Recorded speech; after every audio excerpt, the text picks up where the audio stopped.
I've been hanging out in there. I haven't been working in LA, but I come out here and hang out and shit. I was out here a few weeks ago. I almost got arrested. I'm not bullshitting. This happens to a lot of black people. What happened was, I was coming out of one of those nightclubs in Hollywood, and my friend saw me. I guess I was wobbling or something. So he just rolled up. It was a good friend of mine. He was like, "Hey, Dave, give me the keys." And I was like, "All right, nigga, just take the keys." And I got in the passenger side of my car, and he drove it. And it was fine. Just talking, chopping it up. And then on the 10, the blue and whites hit us. Now, I should tell you, the friend that was driving me was black, which really doesn't have anything to do with the story, other than to let you know there was fear in the car. Not my fear. I'm black, but I'm also Dave Chappelle. So I figured, you know, shit'll probably be fine.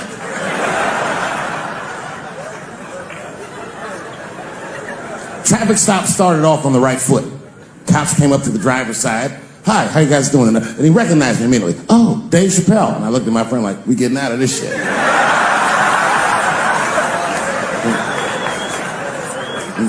And then he says, "You know, you guys were swerving in the lane. Do you mind just stepping out the car for a second?" Still no cause for alarm. I looked through the rearview mirror. The body language of the arrest looked good. He was talking.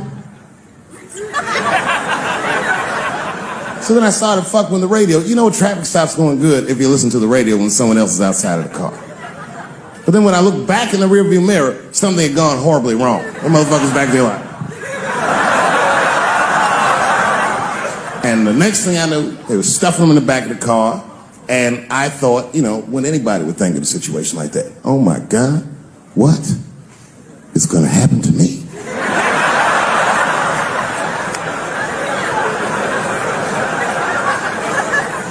And the police walked up to the window. "Mr. Chappelle, we had to arrest your friend. He refused to take our breathalyzer test." I said, "That motherfucker. Not complying, that's odd. So, officer, what's going to happen to me?" "Well, you're fine. We're just going to have to ask you to step out of the car so we can impound the vehicle, and we'll arrange for you to have a ride home." I said, "Oh, well, nah, I would rather you just give me the keys." They said, "Mr. Chappelle, your friend already told us he's your designated driver. We can't let you drive in this condition." I was like, "No, nigga, I'm good. I'm good." And then suddenly the shit turned into Vegas. He was like, "I'll let you blow for it." I said, "Excuse me?" He said, "If you blow in my breathalyzer." I said, "Oh, nigga, I thought you was trying to get your dick sucked." What's going on?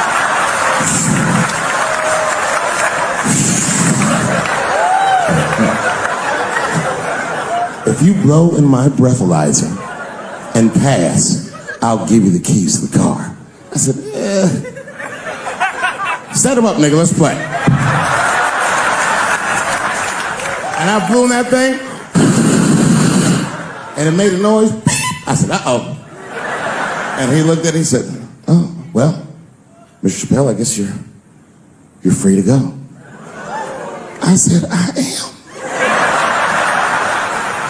I didn't know that thing didn't pick up weed. I drove home on a 30 miles an hour. Yeah, no, it all worked out. It all worked out. You know what?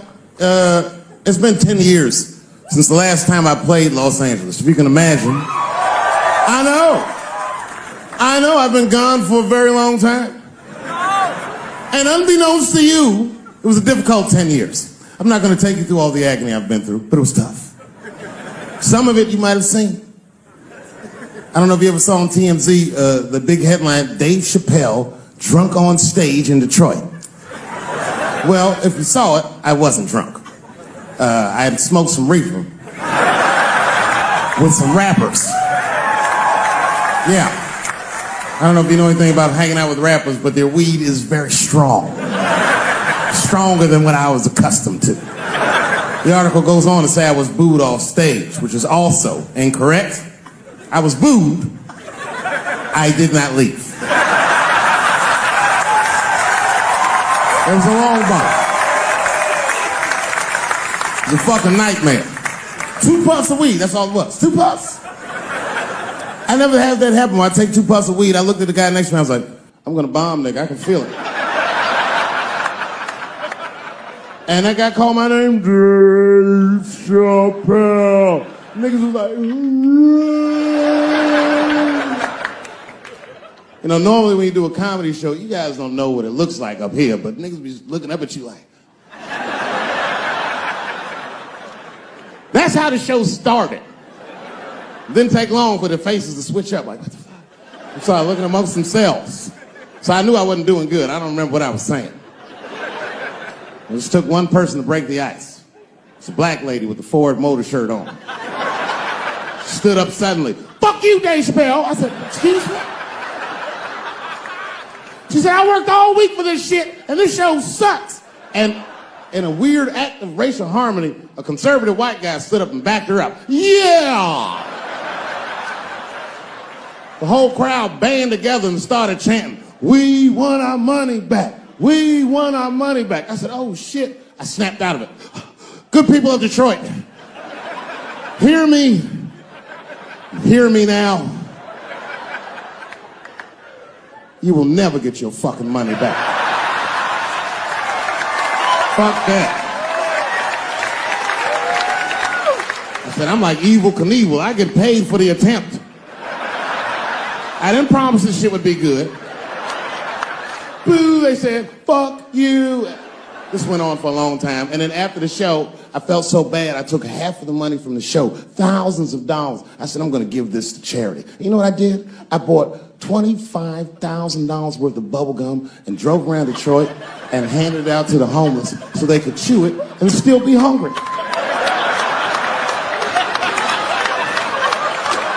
I was very mad at Detroit that night. Because not only did I bomb, nigga, I had to go back to the very same room the next night and do it all over again.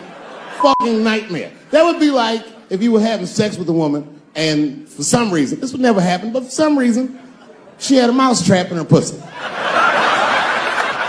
You get caught in the trap. And then you gotta fuck her again tomorrow night. I'd still do it, but you know, I'd be careful the next time. The old mouse trap in the pussy trick, eh? Fool me once.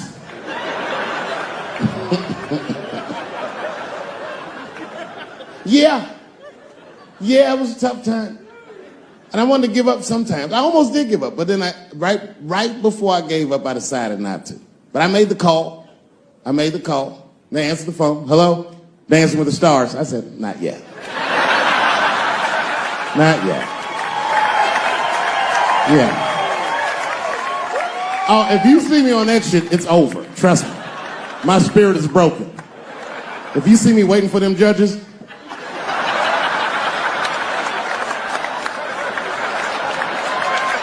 getting critiqued on my cha-cha, fuck that.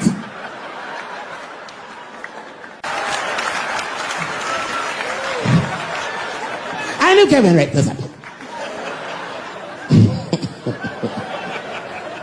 That's fuck. You know, I was mad at Kevin too, though. You know why? Okay, first of all, I didn't even know Kevin was as successful as he was. I found that shit out the hard way. I was at home with my son busted, and he said, Dad, I need $250. He's only 12 years old, so I freaked out. What's going on, nigga? Somebody trying to kill you?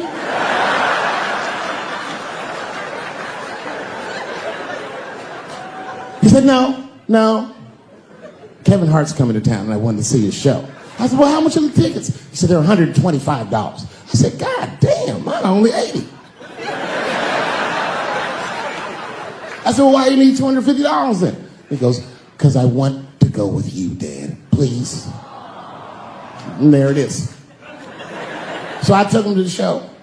And we sit right up front. The lights go down, and one opening act after another goes on. Then Kevin takes the stage. Crowd goes fucking nuts. Thousands of people. I was furious.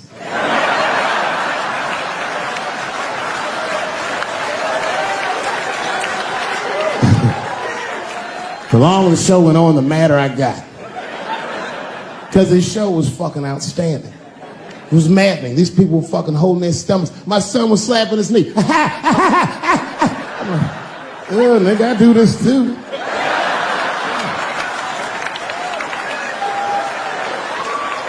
Kevin says, good night. The crowd goes crazy. And then everyone starts walking to his door and the lights come on. And then my son is just standing there looking at an empty stage. People are pushing past me and nobody's recognizing me. I'm like, man, this place fucking sucks. I said, come on, son, let's get out of here. And then my son looks back at me and he says, Dad, please, I have to meet him. I was like, oh my God. So I took him backstage. I've known Kevin for years, but can you believe I was scared to knock on his dressing room door? I almost said, son, I haven't seen him for a long time, but and one of Kevin's goons opened the door. Hey, what's up, Dave Chappelle? What you doing, man? It's good to see you, brother. What you doing in this area? This is a terrible area. Yeah, actually, I live around here. Listen.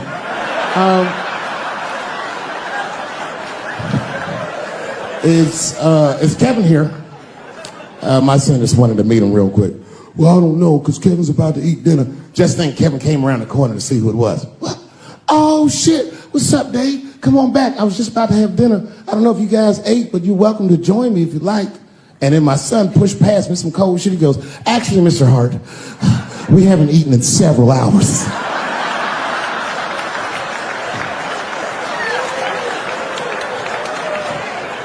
Man, Kevin took us into his back room. This guy had a fucking spread. It was Tuesday night. This motherfucker was having Sunday dinner. It was steaks, chops, corn with butter all over it. My son was eating all fast, embarrassing. I was like, slow down, son.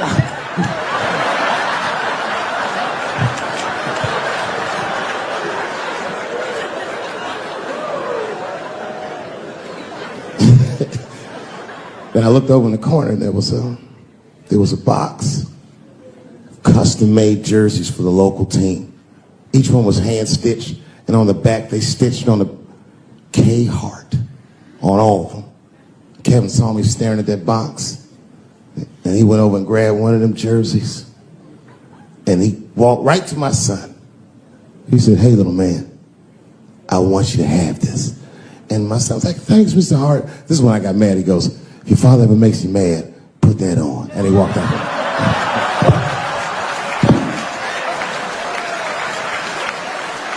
Oh, that was some cold shit.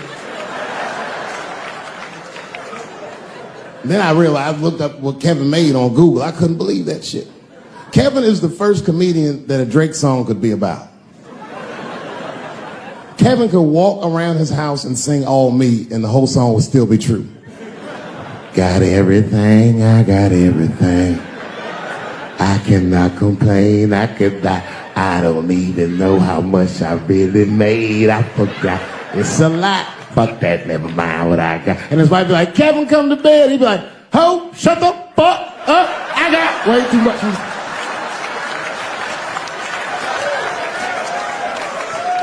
You know how much money you have to tell a girl to shut the fuck up? I have quiet please money at best. I'd have to take a loan out for shut the fuck up. Shut the fuck up, that's Jay-Z money. And Beyonce got, no, you shut the fuck up.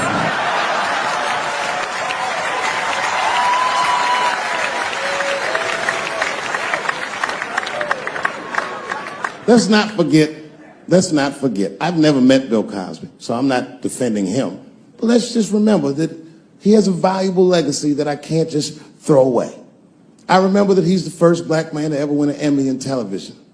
I also remember that he's the first guy to make a cartoon with black characters where their lips and noses were drawn proportionally. I remember that he had a television show that got numbers equivalent to the Super Bowl every Thursday night. And I remember that he partnered up with a clinical psychologist to make sure that there was not one negative image of African Americans on his show. I'm telling you, this is no small thing. I've had a television show. I wouldn't have done that shit. gave tens of millions of dollars to African-American institutions of higher learning, and is directly responsible for thousands of black kids going to college, not just the ones he raped.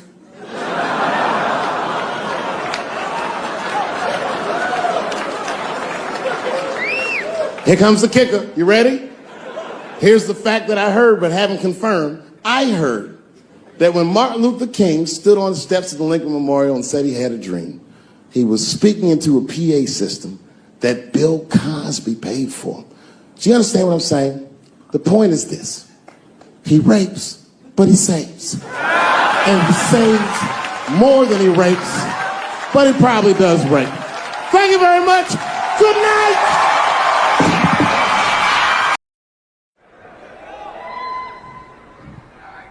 It's been said in the press that I was invited to speak to the transgender employees at Netflix, and I refuse. That is not true. If they had invited me, I would have accepted it, although I am confused about what we are speaking about.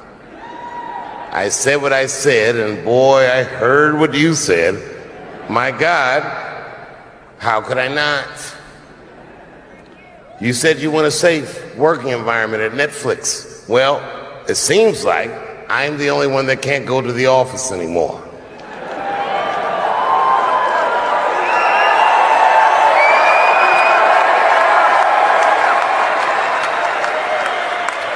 I want everyone in this audience to know that even though the media frames this, that it's me versus that community, that is not what it is.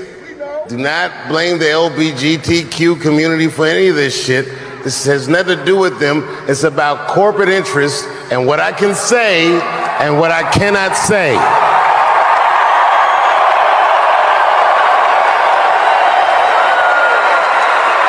For the record, and I need you to know this, everyone I know from that community has been nothing but loving and supporting. So I don't know what all this nonsense is about. In summer 2020, when the whole world shut down, I was outside doing shows. My neighbor had a cornfield and he let me throw shows there, and people came from all over the country. Some people came from around the world to see those shows. The best comedians on earth came to my home and broke bread with me. And we lived our lives. We found a way to keep moving forward. I made a whole documentary about it. The first night of those shows was a piece that some of you might have seen. It was called 846, and it dealt with the death, the murder of George Floyd.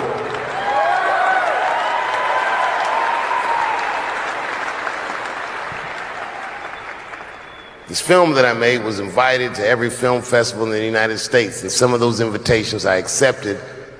And when this controversy came out about the closer, they began disinviting me from these film festivals.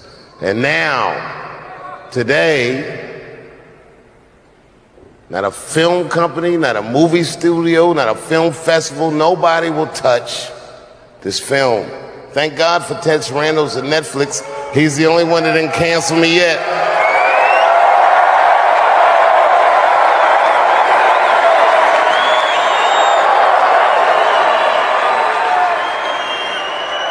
To the transgender community, I am more than willing to give you an audience, but you will not summon me. I am not bending to anybody's demands.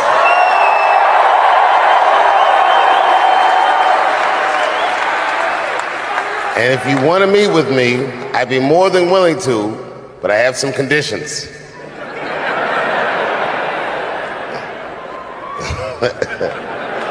First of all, you cannot come if you have not watched my special from beginning to end.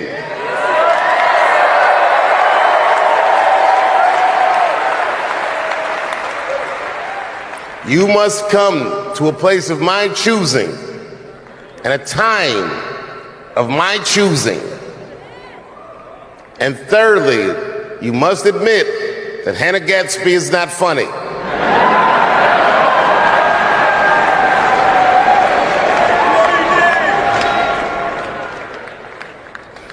I desperately want people to see this movie.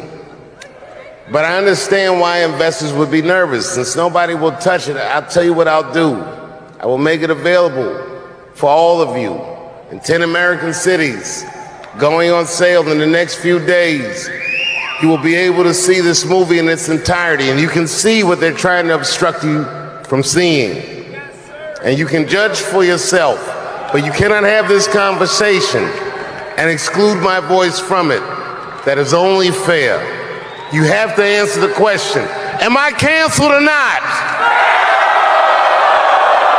Then let's go. Thank you very much and good night. We'll slap him at the hospital. That wasn't even the gangster part. The gangster trip was sat down and enjoyed the rest of the show.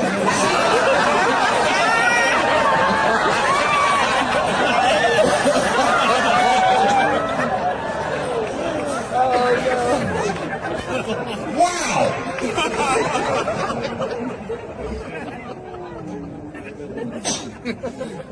That was a tough one. I didn't seen a lot of wild shit in my life. Slap Chris. Now, I don't know whose fault that was. I don't know what was going on. Chris is my man, but you know what I mean? You don't have no easy delivery. I saw that shit. Can't wait to see.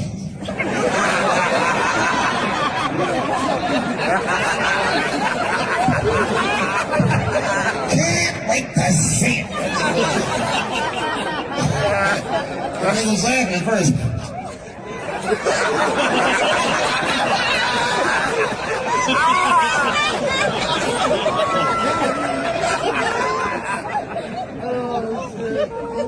That was a tough one. Everyone asks me what I think. I don't know what I think. They say, Dave, who do you think was right? Well, I mean, I don't know who was right or who was wrong. What I do know is it was Bill's dream that night. Right? Everybody on the internet was like, if he would never slap Dave Chappelle like that. Or if he slapped Dave Chappelle, some shit like that. You know what I think when I see shit like that? Shut the fuck up. You gonna get me slapped? Like he slapped anybody. What the fuck was that? Movie star slapping. That slap was wild. The war in Ukraine stopped for 3 minutes in the middle. Our ancestors were picking cotton in Georgia like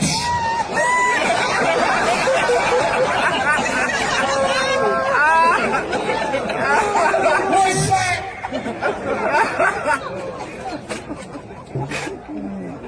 I don't think I've seen anything like it.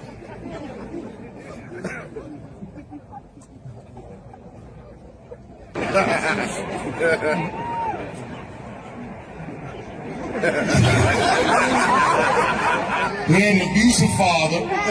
He survived that, found rap music, became the first rap artist to ever win a Grammy, and then seamlessly made the transition from rapping to acting with The Fresh Prince of Bel-Air. Be a little break from the norm, just a little something to break the monotony of all those hardcore jams we got in the good. What a fly fucking nigga this was. And then you just stop rapping. And one movie at a time became the biggest movie star this world has ever seen. And you guys say who's right or who's wrong? Who the fuck knows? I can't judge Will Smith or Chris Rock because I see myself in both of those men. I am a lunatic. I am the man that has had enough and will slap the shit out of the next motherfucker that says something that upsets me.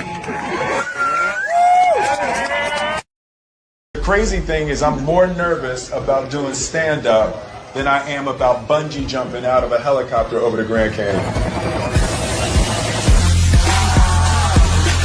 When you do music, you forget your lyrics, the audience knows them. And they catch up and they pick up, they go with it.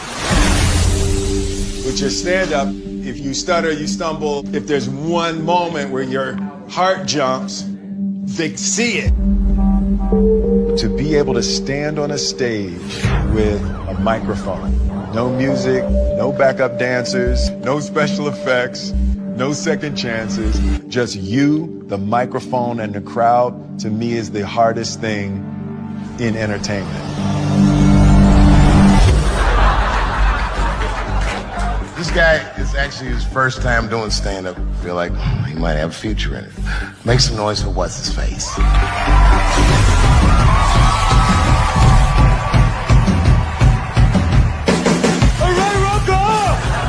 Stand-up is on my bucket list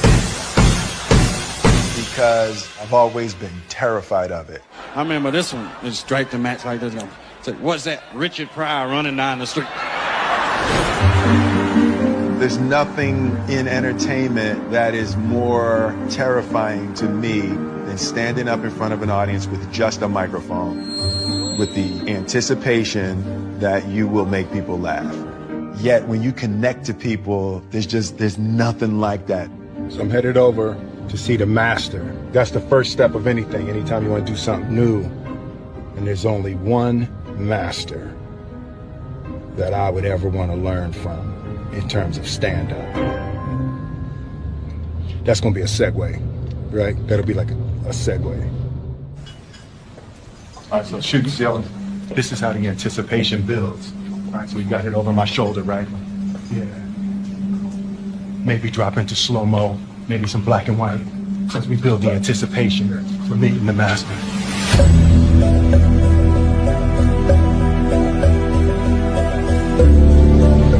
I'm like a young grasshopper, and I'm ready to meet the master.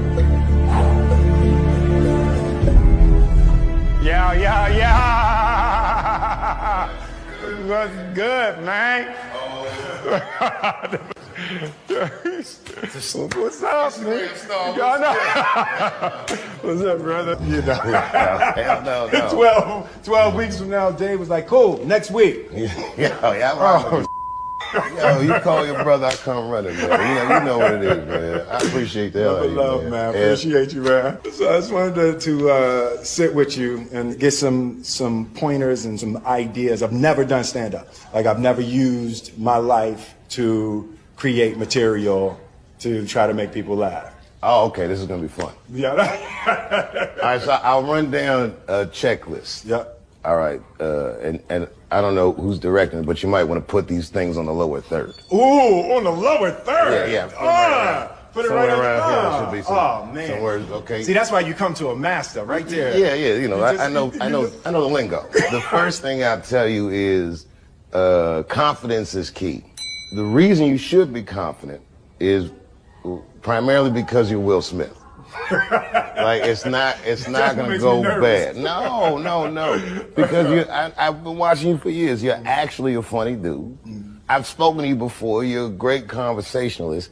And what else do you really need? All you need to do is pick the right to talk about. Yeah. So then number 2, pick the right to talk about. And the best advice I got ever doing comedy was from a comedian that was not particularly good, but the advice was very important to me. He said, you are one of these comedians that think you have to be funny all the time. And you don't. But you do have to be interesting all the time. That's deep. It works, I like man. that. Yeah, You have to be interesting all the time. So you just gotta look at it like you're conducting a conversation with no rebuttal. Got it. They're talking back with their laughter, or in many cases, in my cases, their disapproval. It's definite. You know, but especially someone of your stature, if they can feel you, they'll never forget you. They'll be like, okay, this is the greatest that's ever happened. And you can tell them about anything. The more embarrassing it is, the more relatable you are, because because everyone thinks you're perfect. It's part of my bucket list. Yeah. Things I've always wanted to do, things I've been afraid of. So I'm jumping out of a helicopter. I'm doing stand-up. And I'm Kathy Griffin.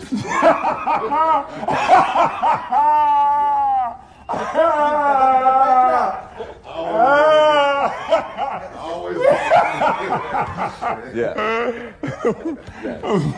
And it's never been more dangerous. A little Q-tip. Yo, what's up, boy? Yeah. It's Will. What's up, man? Man, I ain't got no CeeLo dice though. I know. Hey, listen. I was like, if that's tip, you got. Trust me, we in Vegas. We gonna easily get 3 dice. There you go. Yeah.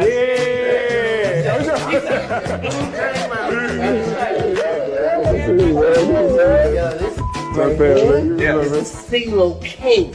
Yo, them dice. Don't let the smoke Dice. taste fool you. Listen, they just They'll do. take all your money. They just let the dice do. They do what I want them to do. They do what I want them to do. 1, 2.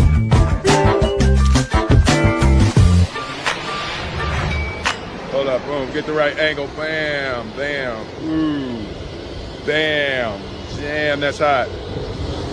So yeah, we just back from Vegas. So it was good, it was a good trip, I'm feeling very excited. All right, can I be honest with y'all? I'm just testing the camera.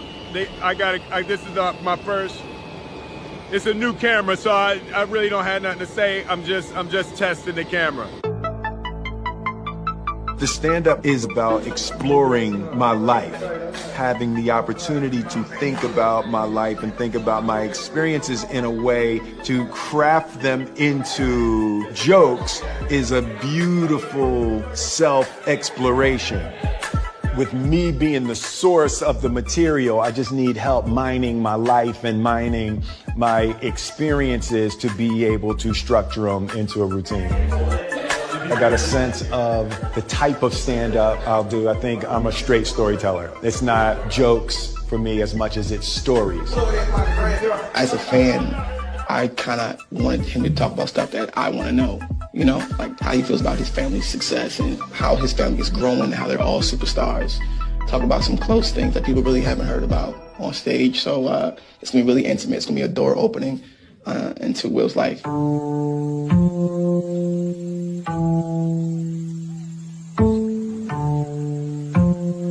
It's my morning walk. I usually take a morning walk out at the house. Jada turned the whole damn house into a set. See that? Look at all that. What the f is that doing? What is she shooting on the roof? Y'all see that? That's my house. I have lost control of my house. Tell us the real reason, the deeper reason for you as to why you are doing this. You've known me for a really long time. You've known me for more than half of my life. Absolutely. You know how much fear I function under. Absolutely. The construction of the character of Will Smith was in order to not be scared. On the show, the way that I talked to women, the fun that I would have as a character talking to women was because of how freaking terrified I was my whole life to talk to women. What I've discovered is as I confront every little fear, it's how I build freedom.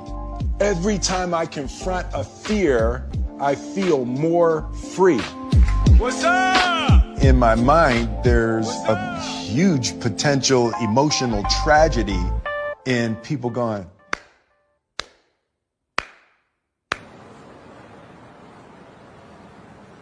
I'm getting nervous. Are you? We're getting close. Yeah, I'm actually getting nervous. I'm going to learn something about myself.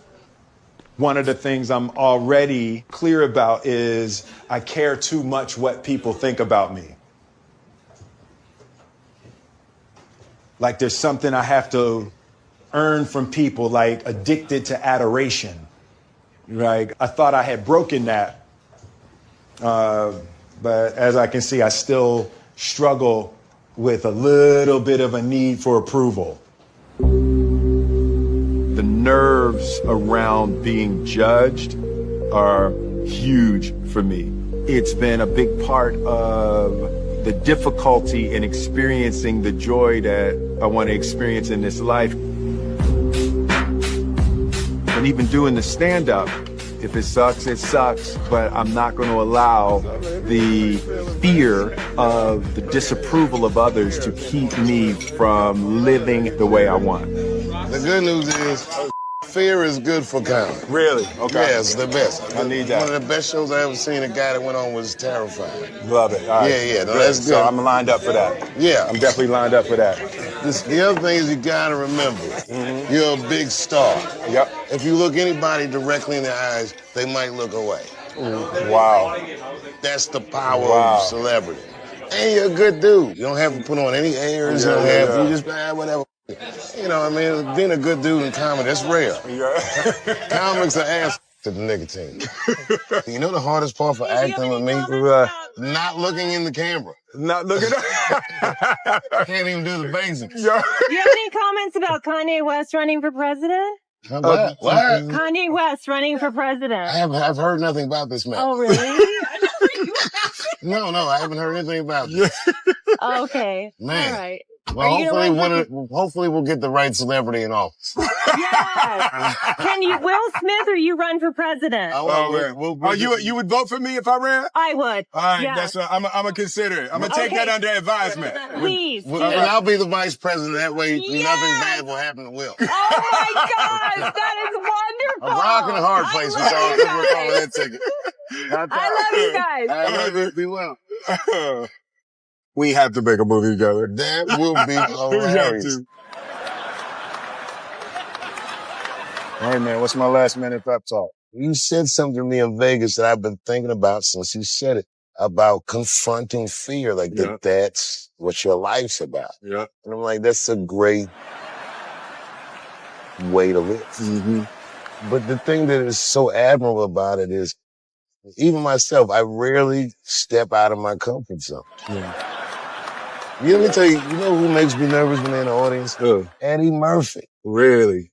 Yeah, I don't get starstruck. There's something about when I see him in an audience. Really? It makes me feel bad about myself. Because I know he's better than me. Yeah. Even though he don't do it anymore, I'm like, you're naturally more gifted. Eddie's hilarious, man. The Godfather. Yeah, he's a wild dude. Growing up with Eddie Murphy, I was from the Eddie Murphy generation, and it was just a superpower. It was magic to be able to stand on stage and make people feel like that. Even though it's 1982, it's still a risky business to be the first black president. You have to give speeches like this. My fellow Americans. Eddie Murphy was the singular image of what a young black man could become. And he didn't compromise his blackness. It's like, if you're going to do it, you got to do it like that.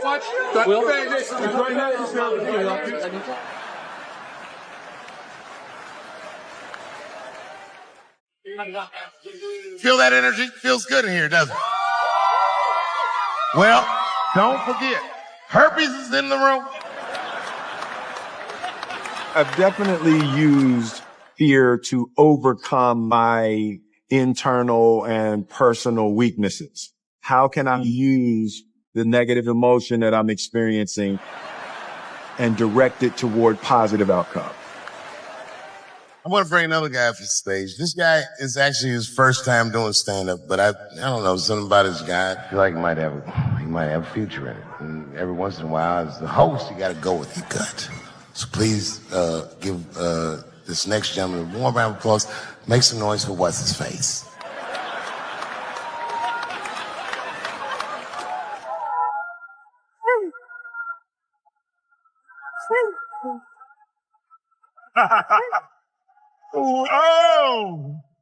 Oh, man. I know y'all like, what the hell is Will doing up there? Let me explain. It's my 50th birthday next week. Yep. And I've decided I'm going to do every damn thing I've ever wanted to do in my life. I'm going to meet everybody I want to meet and go everywhere I want to go. So this is one of the first things on my bucket list, is do stand-up. Next week, I'm bungee jumping out of a helicopter over the Grand Canyon on my actual birthday. Third episode, I'm going to have sex with Kathy Griffin.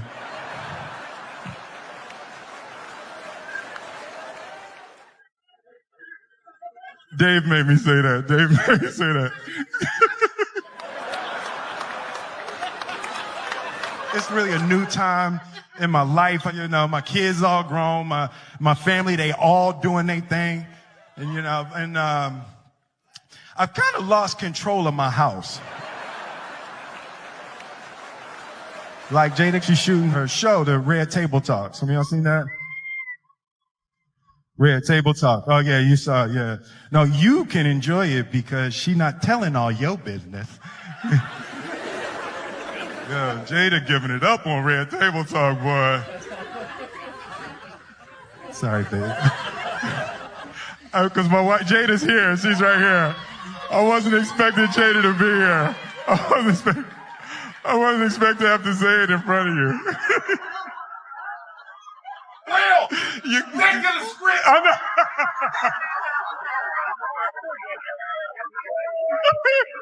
Yeah.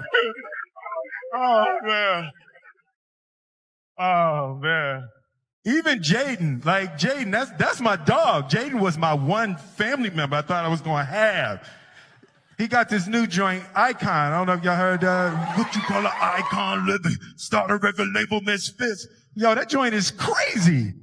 He recorded it in my house, put it out, and never said to me.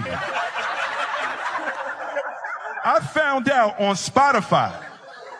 And I'm looking on my playlist, like, new music from Jaden Smith. Like, who the f*** is Jaden Smith?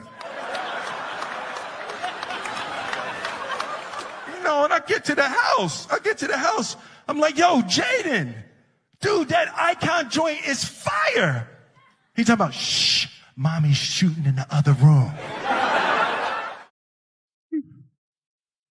So I'm like, all right, hey, yo, Jaden, man, that joint is hot. Yo, hey, you think I could jump on that remix? He talking about, I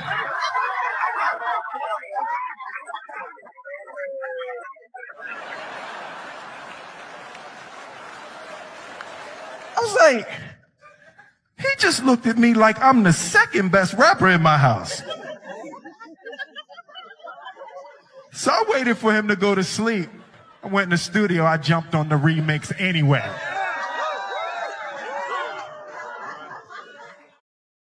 Boy, you know why you was an icon living? You was born from an icon living.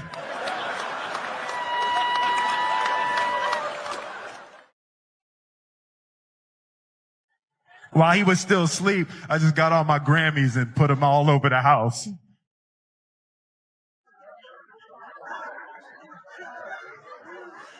He came down for breakfast in the morning. I'm drinking my coffee out my summertime Grammy.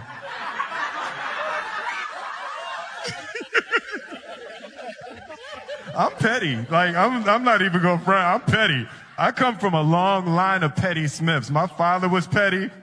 I remember when Independence Day came out, and it was like, it had broke all the records and all of that, and global, biggest movie, everything. And my phone rings at 3 o'clock in the morning. He like, hey. I'm like, yo, Dad, what's up? Hey, man, you see these numbers? I was like, it's 3 o'clock in the morning, Dad. I ain't see that. Hey, remember I told you there ain't no such thing as luck. Remember I told you that? I'm like, yeah, Dad, man, I remember. Remember I told you there ain't no such thing as luck, only what you make. Remember I told you that? Dad, I remember. It's 3 o'clock in the morning. Remember I told you there ain't no such thing as luck. Luck is when opportunity meets preparation. Remember I told you that? I'm like, yeah, Dad. Or he said, that's bull. You the luckiest motherfucker I ever met in my life. I'm Will Smith. Thank you very much.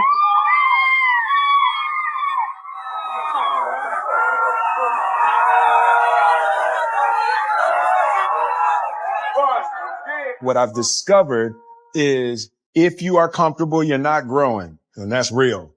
As I confront every little fear, it's how I build freedom. Every time I confront a fear, I feel more free. It's what Buddha called sublime detachment. Life is so much fun when you don't give a One of them dudes and sort of a performance sublime. Top of my game, Valanchalant. The sound of my name rings like the cock of a Glock. Explain my fame easy. I just shock them a lot. I first fake left, move right. All it takes is you to underestimate me. Then my ego ignite. When I walk to the stage, it's like a big fight. It's all. Yeah, I've been knowing Howard Stern since he was in D.C. So you know Since what I was in my single digits. Dave Chappelle is here. He's a real funny comic. There's Dave Chappelle. Funny guy. Oh, yeah. Yeah, you did play Robin in that sketch. I just remembered that sketch. I seen you in Montreal, man. But one time in his life, he had to play the part of a woman. Yeah. Only for my buddy, though. Hey, Dave, you were the guy in Nutty Professor, the first one. With the big teeth and the hair. Yeah, I didn't even recognize you. I guess they dialed you up so much, I didn't even know that was you. You're the one who, like, goofs on Eddie Murphy in the audience. Right. But I had to, man. I had to, like, disguise myself. Because I do stand up. Right. You don't want, You don't want to be tagged as that guy. Right. Yeah, and then everybody starts doing it to you. Right, and then everyone wants to be Buddy Love. Right. I mean, I walk down the street. Your mother's a bitch. Like, man, this is a movie. Yeah, you don't want. Yeah, they start fighting with you and saying stuff about your mother. Right. Yeah. So. He also was in that Mel Brooks film that was, the send-up of Robin Hood. The Robin Hood, yeah. That was like one of my first ones. Yeah. I need the money, Howard. I seen your mind working. I would have done it too. I understand. And what was that? What was it on MTV? You played Robin? On MTV. Remember that? Elon Gold. Elon Gold. Right. That was funny. You were Robin, and they put big balloons in your chest so you'd have. Yeah. bosom. See, you're a hard person to parody though. Like. Right. Especially for a dude. Right. Here's a good. I thought you did a good job. All right, let's cut balloons. Here's a joke I heard on the internet. I'm just reading this because I want to get rid of the piece of paper. I thought it was kind of witty. Years ago, 100 white men chasing one black man across a field was called the Ku Klux Klan. Today, it's called the PGA Tour. Oh, see? That's a little Very play on good, that. Now that's a remix of a Dick Gregory joke. That's right. You see, it all comes back again. See, you go back to comedy history. You know your history. Yeah. I listen to this stuff. By the way, Dave is 27 years old, a hot comedian on HBO. He's really 27? The reason I say that's the real deal. The reason I say he's 27 is because he grew up in Washington D.C. and when we were on the radio in Washington D.C., he remember the TV commercials we ran when we first got there, where my parents had bags over their heads. Oh yeah, Howard Stern's parents. Yeah, and bags on there. I remember. Dave was just a little kid when he saw those. Is that right? He remembers all them. that stuff. Yeah. We look younger than you. That's the funny thing. It's that showbiz, man. That's showbiz. You're living the rough life. What do? You party a lot and everything? Are you one of those guys that is taking advantage of your newfound fame? Nah, I can't. See, my girlfriend is pregnant. So. Yeah, what is with that? I mean, what is that? Why doesn't anybody have a wife anymore? It used to be my wife is pregnant. Where did you get this girlfriend? In Brooklyn. In Brooklyn? Is that right? Yeah, I met her in New York. You can't. She's not a white chick, is she? No. That would look bad. Eddie Murphy and all them would. No. She's Filipino, which is like neutral. Oh, Filipino. Yeah, that's neutral. Oh, that's almost a white woman. No, that's neutral. They the black Asians. That's when you want a white woman, but you say, I'll go over here. Right. No. Exactly. Walk the Filipino from Brooklyn, man. That's like. Does she speak English? Yeah, she don't speak Tagalog. She speak only English. That's not one of those girls you sent over from didn't buy her. the Philippines. You pay her father. Buy her from a No, magazine. I didn't order her out there, man. That's Saganese whores. Let me ask you a couple questions though. But when you work with Eddie Murphy, did he want to show you his feet or see your feet? Remember this? Oh man, You think that's all bull? Yeah, I don't know. I mean, Eddie's cool, man. He was cool with me. He was. He just low key on the set. Right. But you gotta understand, man, I don't hang out with Hollywood people. I just work. Oh, I don't believe that. No, I'm serious. I just work there. You do not have any famous friends. Eddie Murphy did not You pal went around. over to the I wouldn't say. Nah, I've never You're been to not part any of a rat famous pack? Famous dudes. I don't go to their houses. I don't. Tupac, did you know him at all? I'd see him out. I'd see him around. Didn't you you involved in some kind of gunfight? Like, in other words, you were working in a club, and then Tupac got involved in a gunfight At the Comedy Store. Right. At the Comedy Store. Eddie Griffin was on stage. I don't know what happened. Because I was upstairs. You know how the Comedy Store got 3 rooms. I'm upstairs. And then people just started running up. So we were like, what's going on down there? And we went down there. And it was like a all-out old Western bar fight. I seen Tupac throwing chairs. The Trench was whipping somebody. And then there was a stampede. It was like you either fighting or running. And then the cops pulled up and they shot up the police car. Not the rappers, but just the crowd. Right. It was at a comedy club. It was like the OK Corral. Yeah, it's the new deal, man. And you're just trying to make a living. Yeah. Right. So it becomes dangerous. Tupac, wherever he went, there was trouble. Yeah, but you see, that's the thing. You never know in L.A. who started what. L.A. is crazy like that. Yeah, right. So you try to just stay out of that. You don't get involved in gang warfare. You didn't grow up with gangs and things like that. I don't want Mike talking about me. I keep it low key. Right. I understand that. But you must be disappointed in the new Nutty Professor. You weren't in that one. The Clumps. They didn't put you in that movie. Eddie played everything in that. Right. He didn't need anybody else. Yeah, I couldn't get in there. Right. It was like Eddie Murphy and Janet Jackson. Right. Now, you started a comedy at a young age. At 15, you took a bus up to the Apollo Theater to perform, right? That was your first experience in show business. Yes. And you got booed off the stage. I was booed. They booed me like I was white.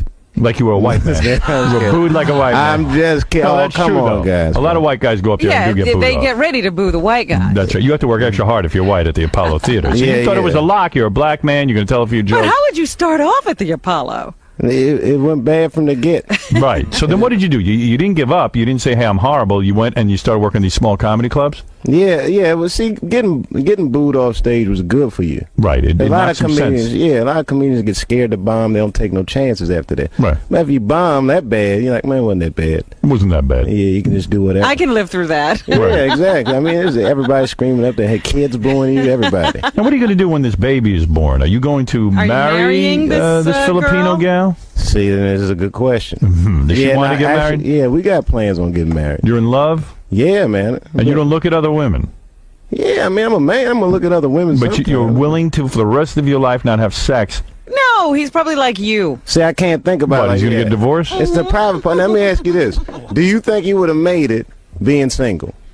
Now, think about this for real. Do you think you would have made it being a single man? Well, gee, I would like to think that I had some talent and that perhaps I would have made it. But talent, you like to think talent that. and focus are two different things. I hear what you're saying. I don't think I would have been. I don't think I would have been as focused. You're right. In fact, Chris Rock credits his marriage with his superstardom. That's not what he told me. No. Right here on this stage, he I don't care what he said in public. He said the reason he wasn't very funny on Saturday Night Live was because he was busy. Yeah, well, he's had time to rethink that whole stance. Yeah, going out kills it, man. Going out, it does. Well, I got to tell you though, even though I'm single now, every night during the week I live like a monk. That's not true. I'm focused. I don't go out. That's not true. I do not go out there. Well, you're single with married man habits. You're single with married man habits. Yes, I am. And you know, Mike, you know what's out there. Right. I know. I know what's going on. The booty's a booby trap now. It is.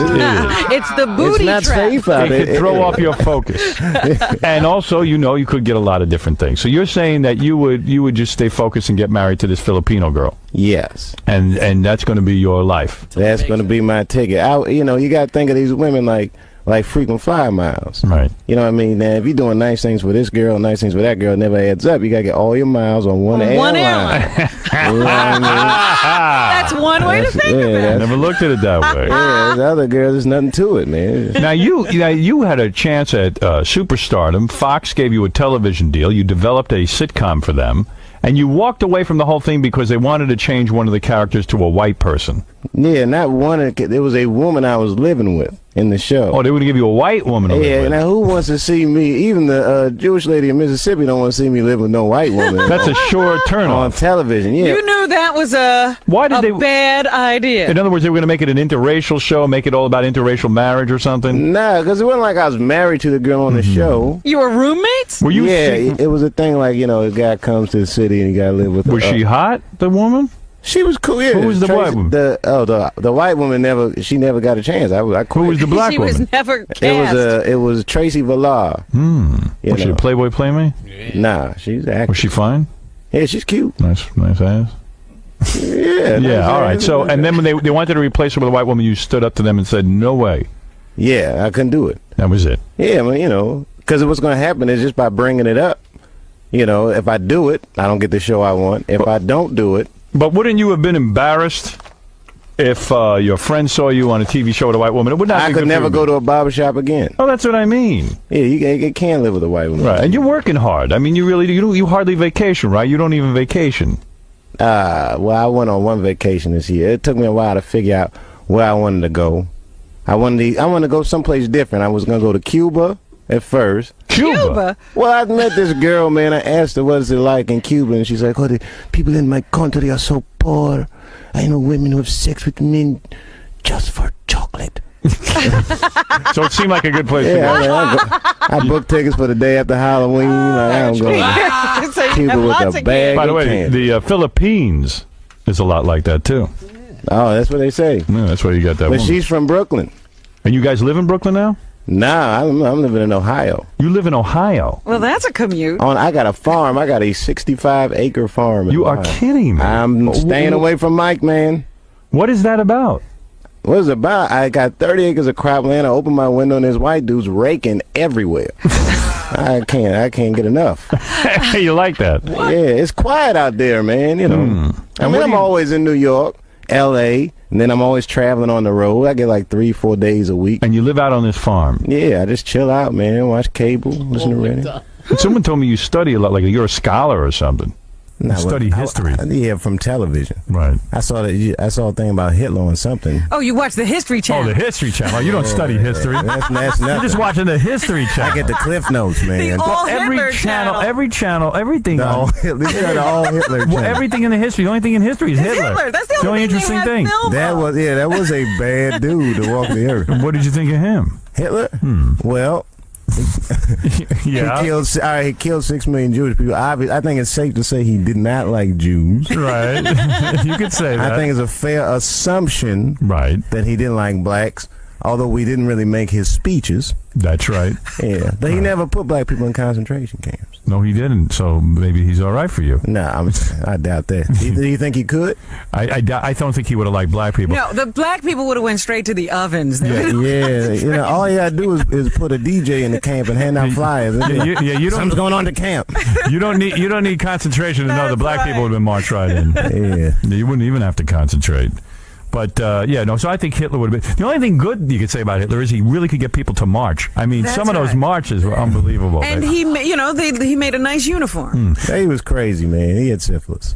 Did he really? That's what they say. They say that syphilis was eating Hitler's brains up. Is that an excuse? Oh, he was okay until the syphilis got to him. He was a painter. He was a painter until he got syphilis. That guy was insane. It was the syphilis. In a way, you're smart to live out in Ohio because, in the black community, there's a lot of trouble with the police and things like this. And out in Ohio, you probably never have to call 911. Yeah, I wouldn't call them. I mean, black people don't call police, man. They don't? I would say that's a white thing. You can get shot and you'll call a friend before you call the 911. Really?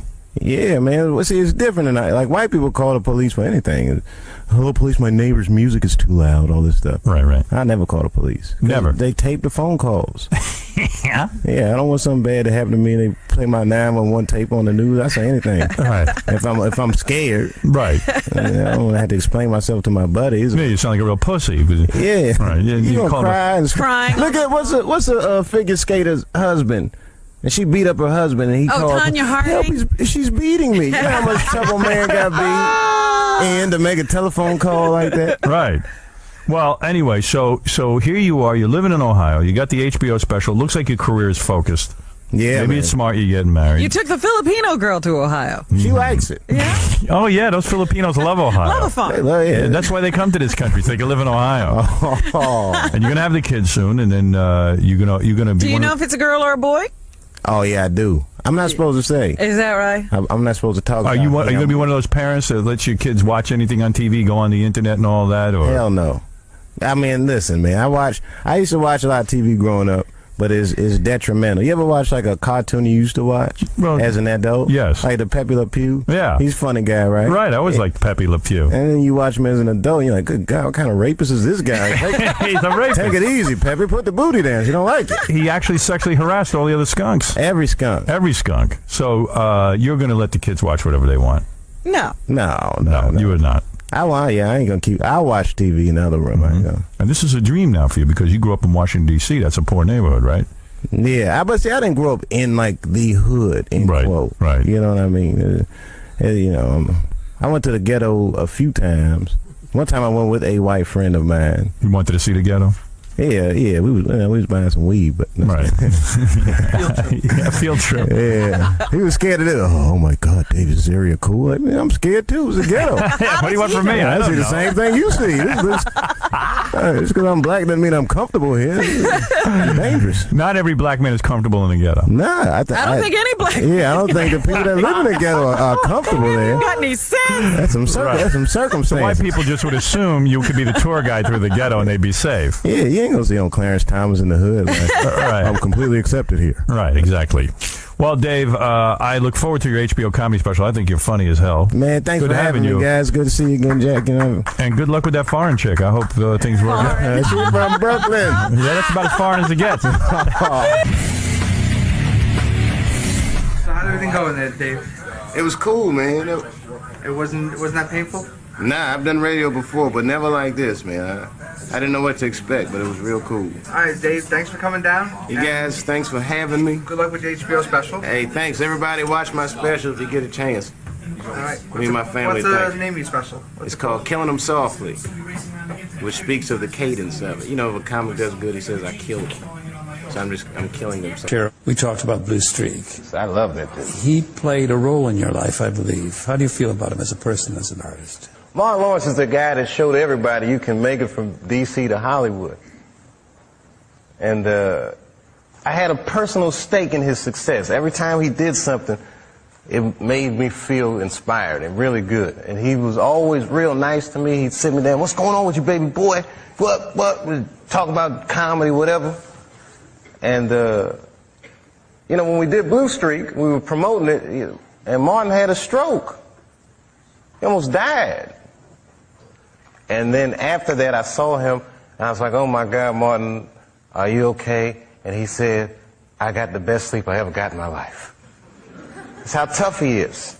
So let me ask you this. What is happening in Hollywood that a guy that tough will be on the street waving a gun, screaming, they are trying to kill me? Yeah. What's going on? Why is Dave Chappelle going to Africa? Why does Mariah Carey make a $100 million deal and take her clothes off on TRL? A weak person cannot get to sit here and talk to you. Ain't no weak people talking to you. So what is happening in Hollywood? Nobody knows. The worst thing to call somebody is crazy, is dismissive. I don't understand this person, so they're crazy. That's bullshit. These people are not crazy. They're strong people. Maybe the environment is a little sick.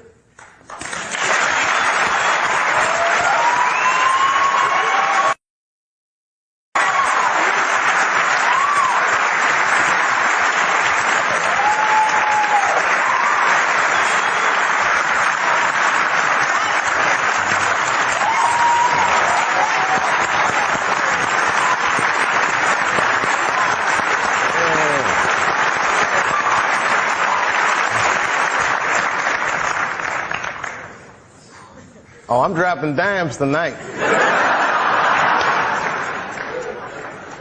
I've had a long year, Mr. Lipton. We're on our way. What did you mean, Dave, when you described your father's death in 1998 as the beginning of a terrible decline?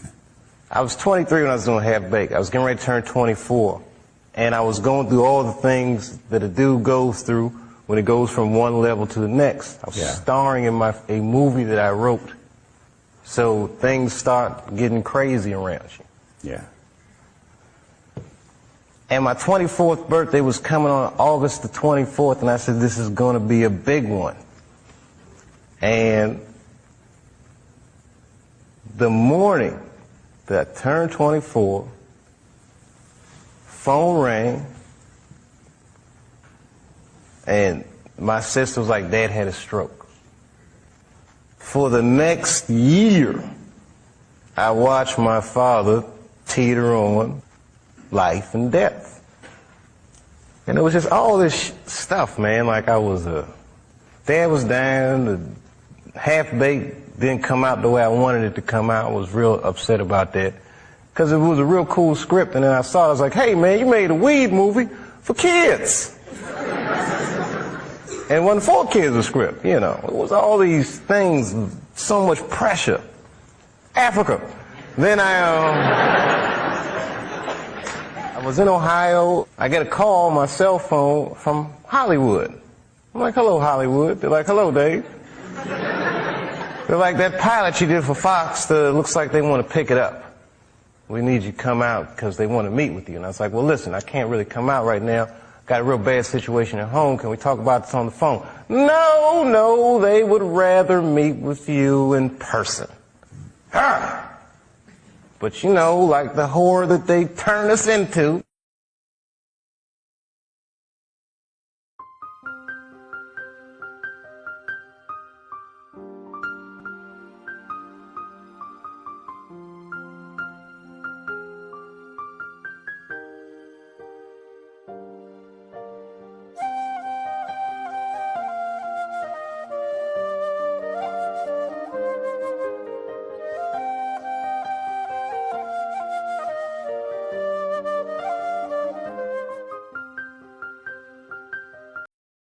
I jumped on that plane and left my father's bedside, which I regret to this day.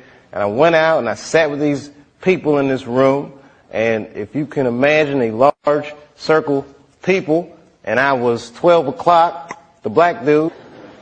Yeah, Dave, we really liked the show, but the pilot episode was about me getting booed off stage at the Apollo. They go, but what are we going to do about it? I mean, there's not really any white people in it. So, well, it's about the Apollo. It's not really white. Well, we were thinking about the girl on the show. We didn't think she was that funny, not that good looking. I think we should recast her, maybe. And they started using terms like universal appeal. Basically saying they want me to recast the girl with a white woman. I said, I don't think I can do this, and I quit. On the cover of Variety, Chappelle pulls the race card. The race card. And I get calls from Newsweek, 60 Minutes. Everybody, we want your story. Now I'm scared to death. I'm like Rosa Parks or something. I'm like, I'm not ready for this. I was just venting a little bit. And then, a few months later, Dad dies. And that's hard for a young dude in his life. That's a real tough loss. I was there when he died. And he went from being my father to what are we going to do with the body. Within moments, it was over. And I'm going through all this stuff, and this is the guy I would usually talk to, right? Dead. And I got to figure this out for myself. I want to figure this out for myself. I was beat down. I wasn't living right. You know what I mean? Like the weed thing was just a bad habit at this point. And you know what I mean? All these, chicken head girls you mess with when it comes with the territory. I'm just being real. Just being real. Just wasn't living right, man. I didn't feel good. And the stand-up stuff was just some angry stuff. It was just like I was kind of bottoming out. But when my dad died, because I've been commuting back and forth to Ohio so much, that's when I bought the farm, which I called the Hollywood farm. Did you stay in Yellow Springs for a while? I live there to this day.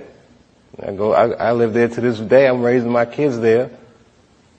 Look, man, at that point in your life, it's something so real in contrast to what Hollywood is, a very powerful illusion. And when your dad died, it kind of just broke the spell. Like, oh, this is bullshit. Look, I've been spending so much time doing this. What about my family? What about my friends? Wait, whatever happened to my friends? Damn, I don't even have any friends. Ugh. So I bounced, man. New Year's Eve, 1999, I moved into that farm, and that was it. As far as I was concerned, I was done with show business. Martin and you, that when you play white dudes, I can talk like that.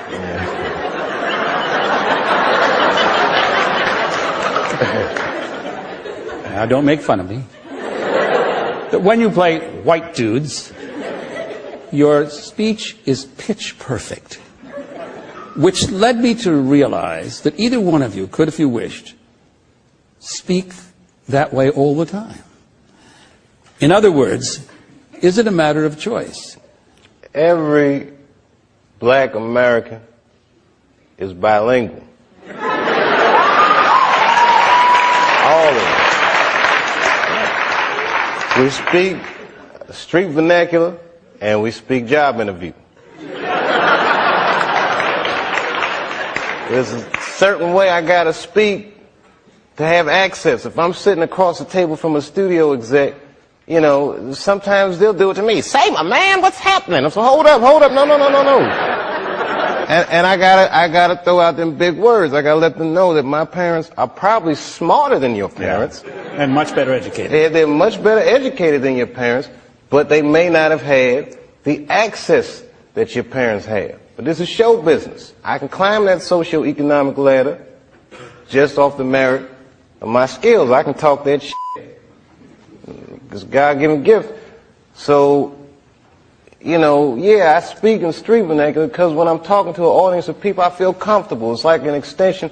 Really, crowds are like my friends. It's the most consistent part of my life since I was 14. But in certain situations, you know, I gotta use that job interview. Well, I don't like that deal. Can you see a time in your life ever when you won't be doing stand-up? This past year, I did the least stand-up I've done since I started. 'Cause I was freaked out, man, with the fame thing and being called crazy and drug addict and all these things. Scared me. You know, being treated that way. Like I'm not a person anymore. You say this shit about me in front of my children, and you know, who the f*** do these people think they are? And they don't know what happened. You know, I have not spoken about what would make a person walk off the set of a successful show and go to Africa. But again, people don't understand it. So they call me crazy, and I don't like that. What should they understand, Dave? What should they understand? Well, I did 2 seasons, and it was very easy. Not very easy, but I didn't go to Africa. And then suddenly when I'm getting paid what they said was $50 million, I can't do it anymore. Thank you very much for being here. But before I start tonight, I just wanted to read a brief statement that I prepared. I denounce anti-Semitism in all its forms. And I stand with my friends in the Jewish community. And that, Kanye, is how you buy yourself some time.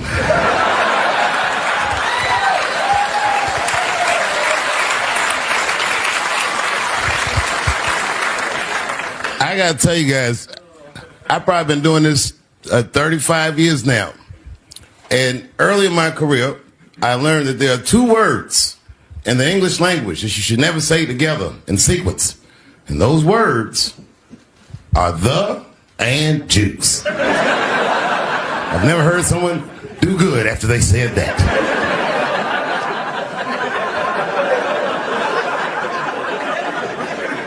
Kanye's gotten into some scrapes before. Normally when he's in trouble, I pull up immediately. But this time I was like, you know what? Let me see what's going to happen first. I just want to see where this is all going.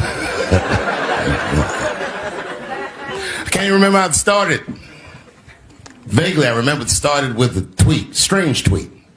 It was like, I'm feeling a little sleepy. I'm going to give me some rest, but when I wake up, I'm going to go DEFCON 3 on the Jews. And then he just went to bed. I was up all night worried. What is he going to do to the Jews?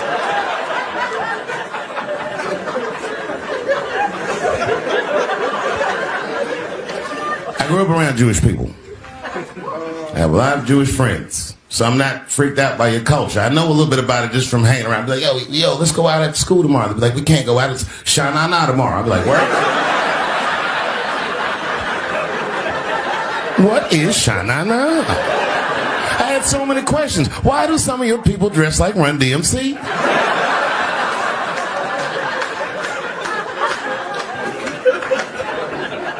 When Kanye woke up from that nap, he went right to work.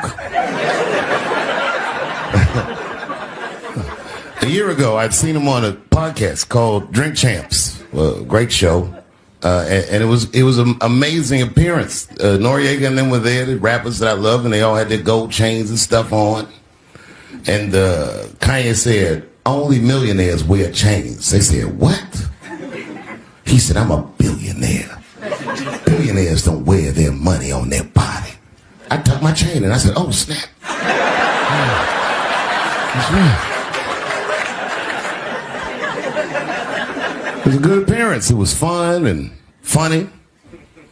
But when he woke up, he went on Drink Champs again. This time, he was on one. He was mad about something. He said, I can say anti-Semitic things, and Adidas can't drop me. Now what? Adidas dropped that nigga immediately.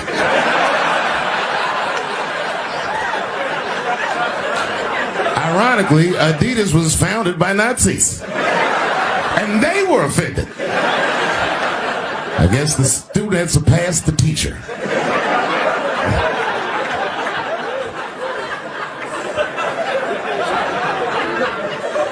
It's a big deal. He had broken the show business rules. This is a rule. You know, the rules of perception. If they're black, then it's a gang. If they're Italian, it's a mob. But if they're Jewish, it's a coincidence, and you should never speak about it.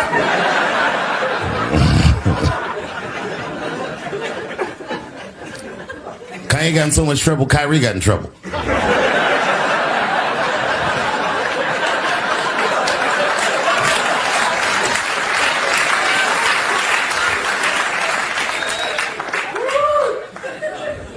Kyrie Irving posted a link to a movie that he had seen on Amazon. No caption on the post or nothing like that. But apparently this movie had some, I don't know, anti-Semitic tropes or something. And it was some weird title like From Hebrew to Negro or something. And the NBA told me he should apologize, and he was slow to apologize. And then the list of demands to get back in their good graces got longer and longer, and this is where, you know, I draw the line.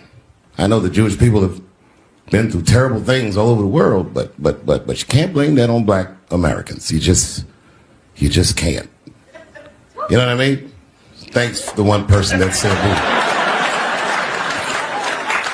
A fair punishment would be you should just post a link to Schindler's List and y'all write your own captions.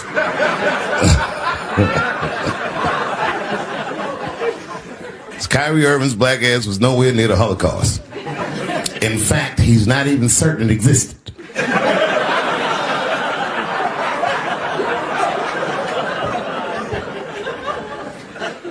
I saw one news pundit screaming about Kanye. She said, mental health is no excuse for that type of language. Yes, it is, bitch. You can kill somebody if you're mentally ill.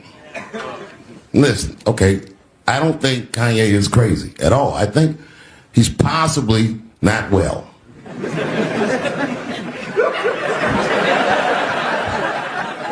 Well, I've been to Hollywood. I don't want y'all to get mad at me. I'm just telling you. I've been to Hollywood. This was just what I saw. It's a lot of Jews. Like a lot. But that doesn't mean anything. You know what I mean? There's a lot of black people in Ferguson, Missouri. Doesn't mean we run the place.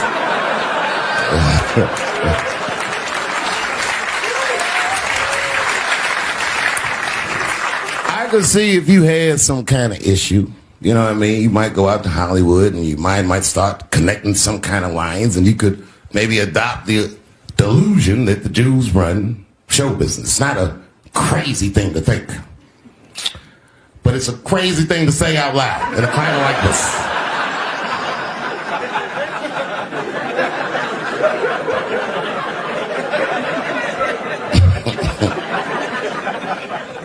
Now the midterms are over, and it's crazy climate. And I got to tell you, I feel like this midterm is like all of humanity depends on it. And it's an ominous sign. The most ominous sign of the midterms, I believe, would be Herschel Walker, who I don't want to speak badly of because he's black. But I have to admit, he's observably stupid.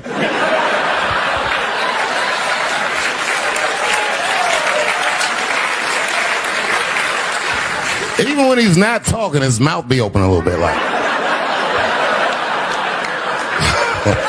He's the kind of guy that looks like he thinks before he makes a move on tic-tac-toe.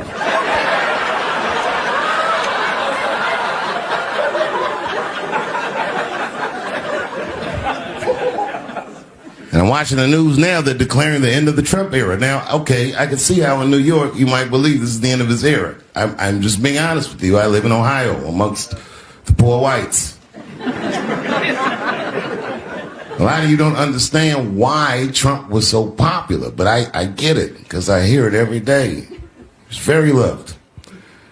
And the reason he's loved is because people in Ohio have never seen somebody like him. He's what I call an honest liar.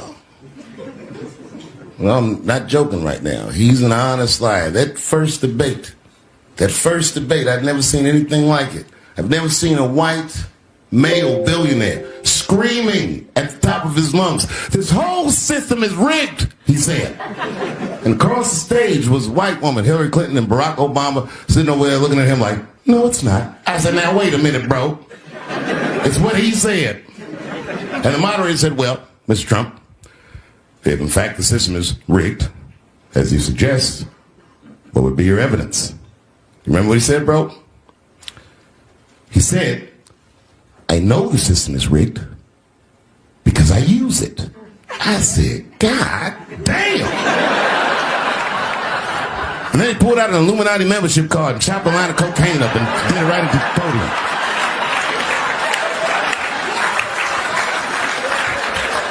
No one had ever heard someone say something that true. And then Hillary Clinton tried to punch him in the taxes. She said, "This man doesn't pay his taxes." He shot right back. "That makes me smart."